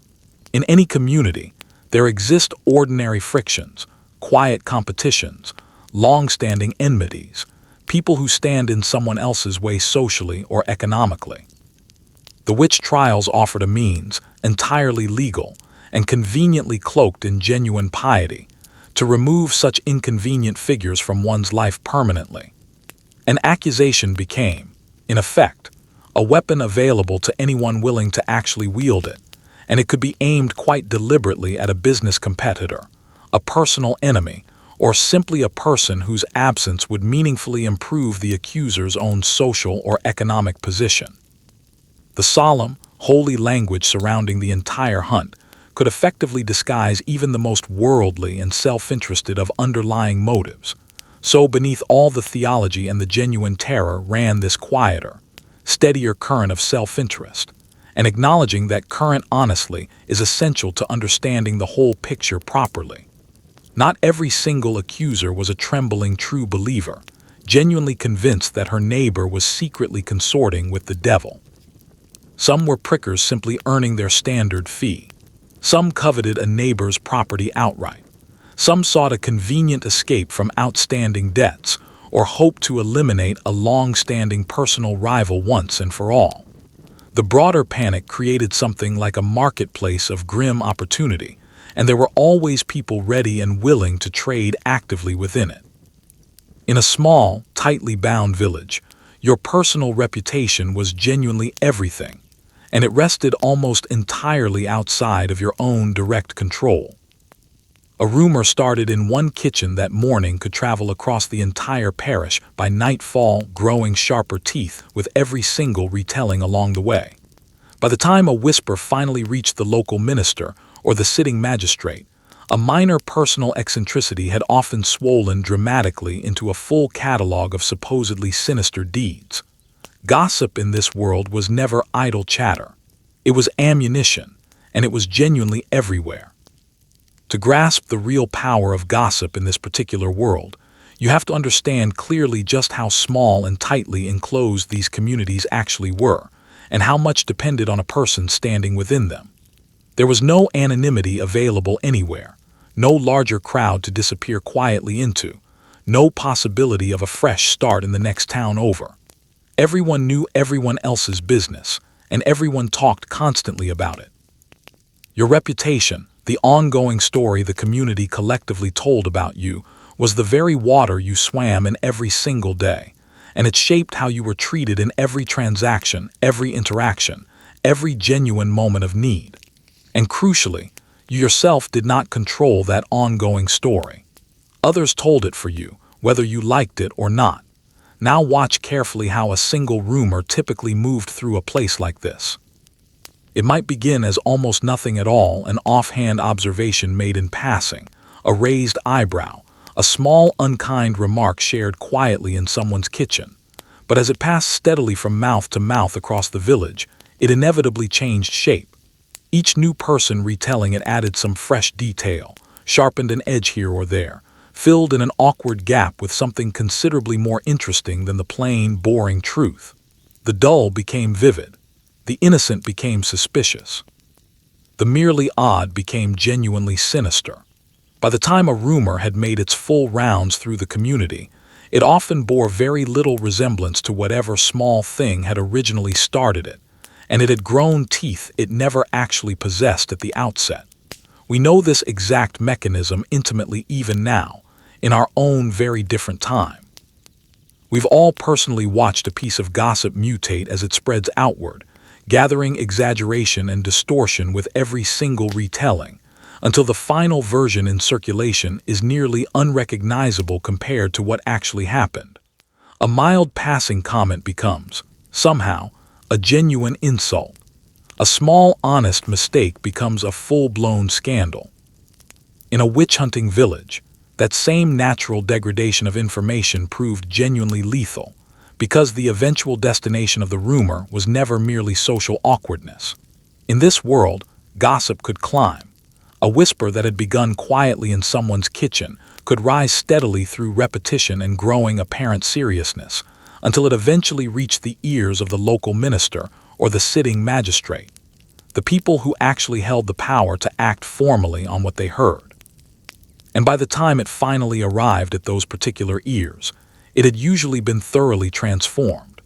A woman's minor eccentricity, her slightly odd personal habit, her sharp tongue, her somewhat unusual ways of doing things had been retold and steadily embellished until it sounded like a genuine, documented catalog of wicked behavior fully deserving of official attention and formal investigation. Once accused, a woman was typically held in custody, and the holding itself functioned as its own form of punishment. Cold stone walls, little food, and what there was, meager and poor, even less mercy from those charged with guarding her, and then the long, formless waiting while her fate was quietly decided by others in rooms she would never enter. This segment leans into stillness rather than dark comedy, because the isolation itself was genuinely crushing. Cut off from family, from any small comfort, from any voice nearby that actually believed in her innocence. Sometimes the cruelest part of the entire ordeal was not the trial itself, but the long, silent hours that came before it. Let us sit quietly in that cell for a moment, because the accused had no real choice but to sit there herself, and her experience deserves our full attention. Imagine first the plain physical reality of it. Cold stone surrounding her on every side, seeping its chill steadily into the body, with no fire, no real warmth, nothing at all to push that cold back. Little food, and what little there was, poor and thin. A hard, dark place offering nothing whatsoever to ease the body or steady an already frightened spirit. Before any trial had even begun, before any verdict had been reached, the imprisonment itself was already a genuine form of suffering, inflicted on a person who had, at that point, been convicted of absolutely nothing.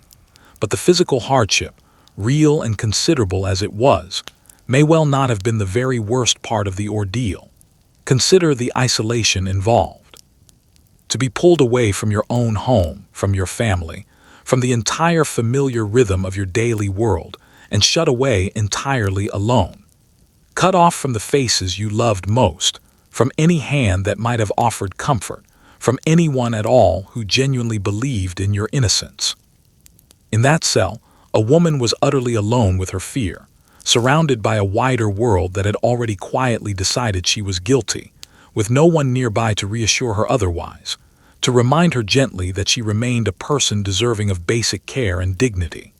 And then came the waiting itself, which is where this particular segment truly rests, the long, silent, entirely formless hours in which nothing happened at all, and yet everything hung completely unresolved. Her fate was being decided elsewhere by other people, in rooms she could not enter, through processes she had no power whatsoever to influence. All she could do was wait through the cold days and the even colder nights that followed them, wait without knowing when this waiting might finally end, or what precise form its ending would take. Wait, entirely powerless, while the machinery that would ultimately determine whether she lived or died continued turning somewhere far beyond her reach. There is a particular cruelty embedded in that specific kind of waiting, a slow erosion that works steadily on the mind in much the same way that cold works steadily on the body over time.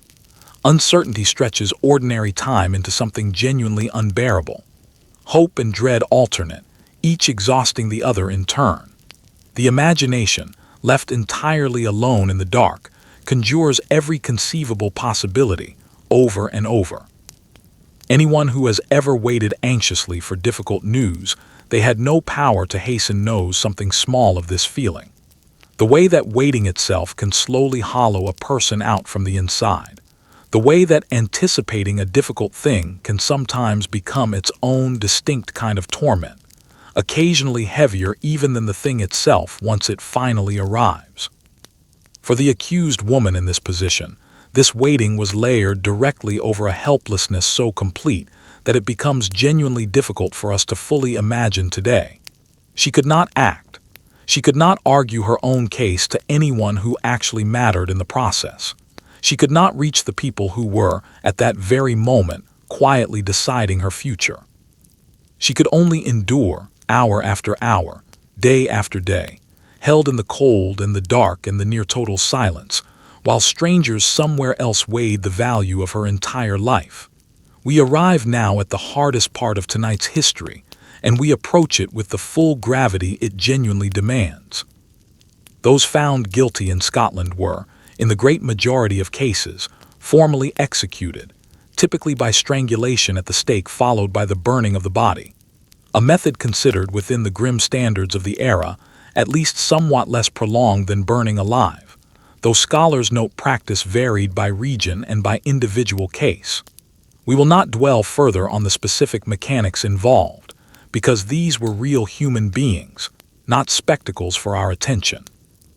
What genuinely matters is that we remember them clearly as people who were wrongly condemned, who deserved lives far longer and far kinder than the ones that fear ultimately allowed them. This is the moment that the entire terrible process had been steadily moving toward from the very first accusation, and it is right that we approach it now with our complete seriousness, and with none of the lighter observations we've allowed ourselves earlier tonight. When a verdict of guilt was formally reached, the consequence for a great many of the condemned was death. That is the plain, heavy fact sitting at the very center of this entire history, and there is genuinely no softening it, nor any real reason to try. Real people, overwhelmingly women, reached the end of this long ordeal not with release, but with formal execution. We will not linger over the precise details of how, because to do so would risk turning genuine human suffering into mere spectacle, and that is precisely the opposite of what these people are actually owed by us now, centuries later.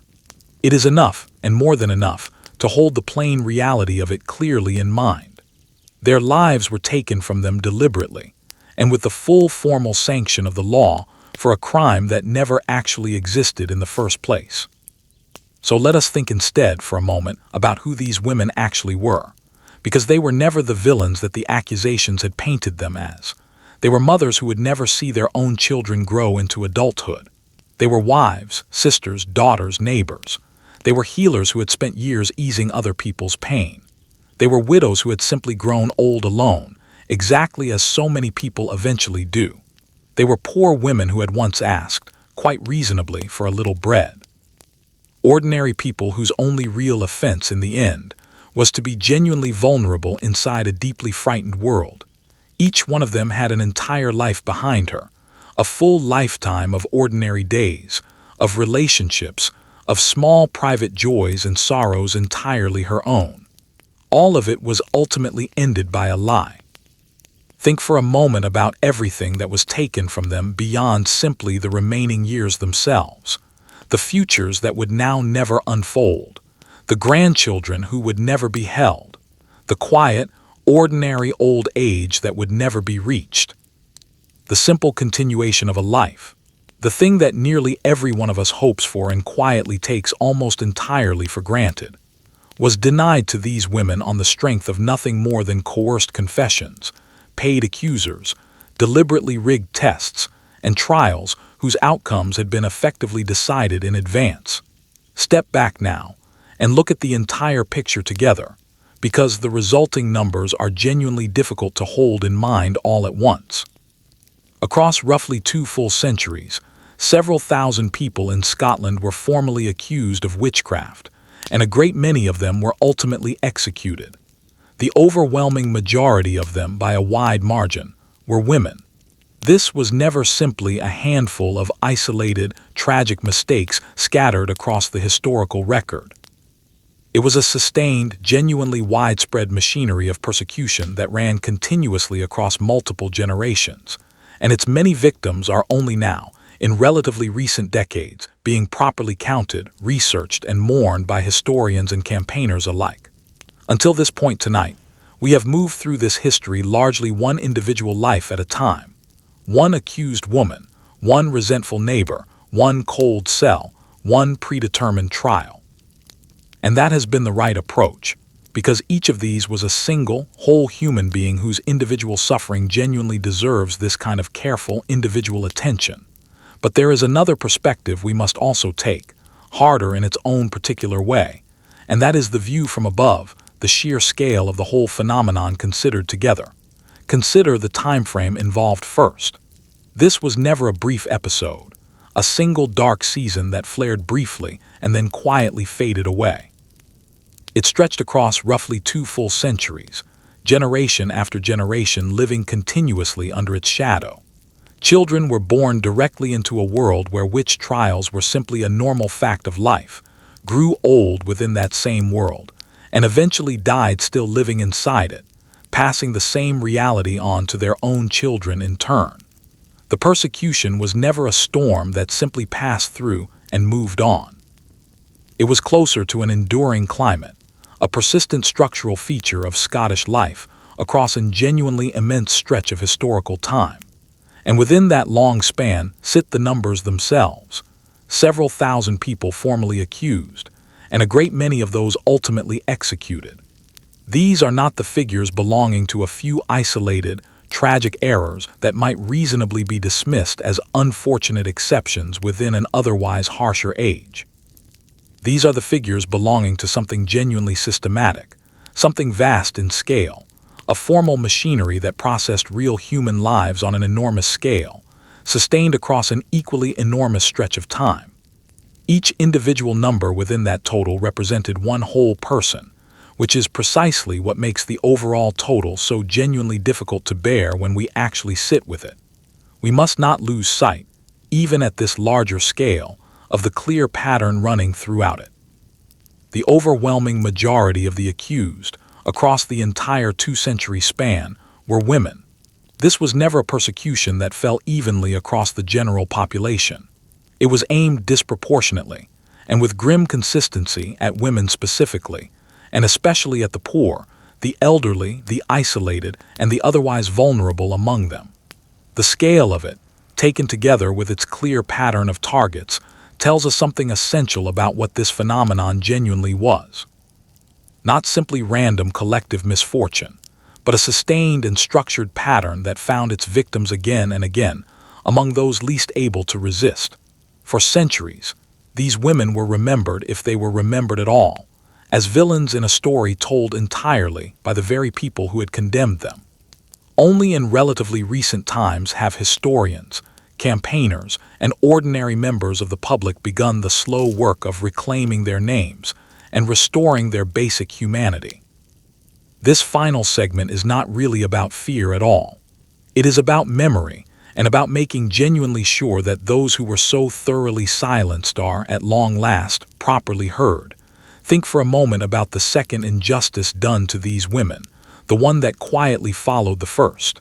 It was not enough that they were accused, imprisoned, subjected to a predetermined trial, and ultimately destroyed.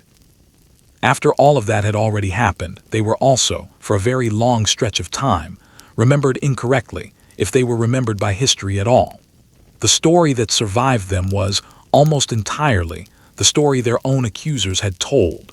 The story of witches, of guilt, of dark deeds supposedly punished justly. The very people who had wronged them were, for centuries, the only ones permitted to write the historical record. And within that record, the actual victims appeared as villains. They lost their lives, and then, in a real sense, they lost their names to a lie that outlived them by hundreds of years. For a very long time, that lie largely stood unchallenged. The women caught up in these trials became little more than footnotes within someone else's version of history, cautionary figures, the formally guilty of old court records, their true selves buried entirely beneath the accusations that had originally killed them. The healer who had genuinely eased her neighbor's suffering. The widow who had simply grown old, exactly as people do. The outspoken woman who had never quite learned to hold her tongue in the way her community demanded. All of them were flattened over time into the single false label that history had assigned them, their actual humanity so completely stripped away in life that it remained stripped away in collective memory as well, long after everyone who had personally known them was gone.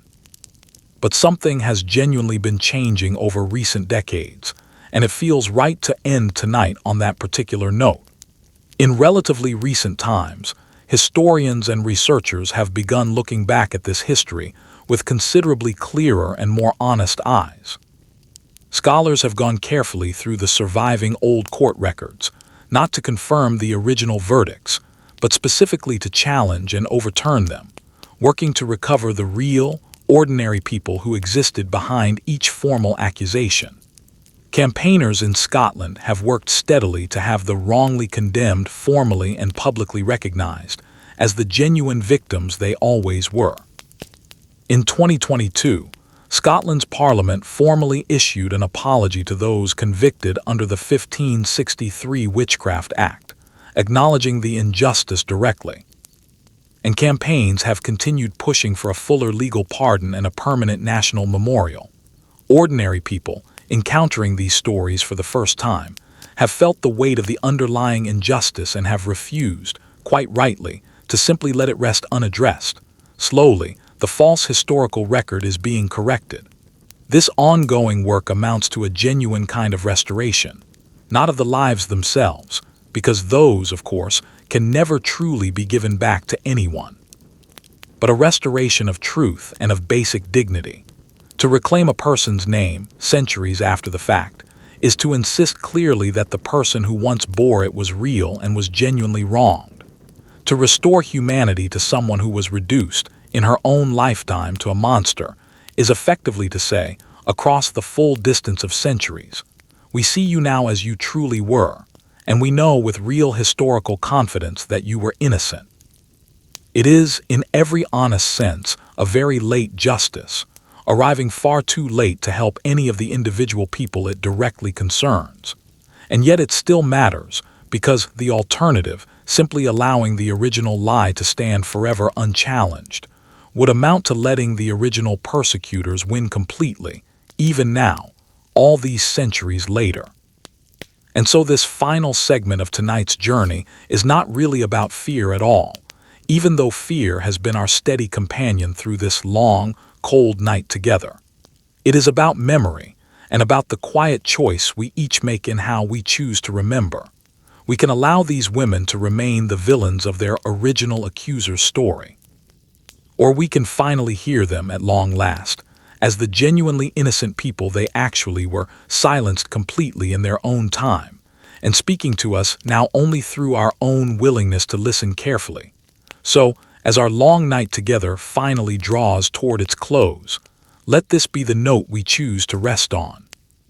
Somewhere in Scotland's cold, damp past are several thousand real people who were failed by nearly everyone who should have protected them, condemned on lies that were never true, and then largely forgotten or actively maligned for centuries afterward. We cannot undo any of what was actually done to them, but we can, here and now, choose to remember them truly. We can help restore their names where records allow it, honor their basic humanity, and make sure that those who were once so thoroughly silenced are, at the very last, genuinely heard by someone. We wandered tonight through a world where a muttered word under someone's breath could become, in the retelling, a curse, where an ordinary mole was mistaken for the mark of the devil himself, where a beloved house cat became, in frightened eyes, a demonic accomplice, and where an old woman's simple loneliness became, quite literally, a capital crime. We watched neighbors turn against neighbors they had known their entire lives. We saw guilt manufactured out of nothing more than sheer physical exhaustion, and we traced how ordinary fear, quiet greed, and one very unfortunate royal book could gather together into a fire that, once lit, burned steadily across generations. It would be easy enough to file all of this away as something distant and faintly absurd, the folly of a more superstitious and less rational age. And some of it genuinely was absurd, in its own grim and almost darkly comic way. But underneath the strange internal logic and the genuinely impossible tests we've discussed tonight were real people. Most of them were women who lived, and feared, and hoped, in essentially the same ways that we still do today. They deserved so very much more than what they were actually given. They deserved to grow old peacefully. They deserved to be believed when they spoke. They deserved to be remembered kindly by the generations that followed them. And for a very long time, they simply were not. So tonight, as you lie there in your own warm bed, safe and entirely unwatched, spare a quiet thought for them if you're still awake to do so. For the healers and the widows and the outspoken and the poor. For the thousands who were silenced across 2 long centuries, and who are only now, at last, beginning to be properly heard again. Their quiet endurance in the face of such profound cruelty is its own small kind of miracle, and their memory is a little safer now, in part simply because you took the time tonight to listen closely. History can be dark and unfair, and genuinely heavy to carry. But choosing to remember it gently, honestly, and with real compassion is a small act of grace that we are still fully capable of offering, even across the distance of several centuries. Rest easy now. You are warm, you are safe, and this long, cold night is finally, quietly over. Let your thoughts soften, let your breathing slow, and drift gently now into sleep. Good night.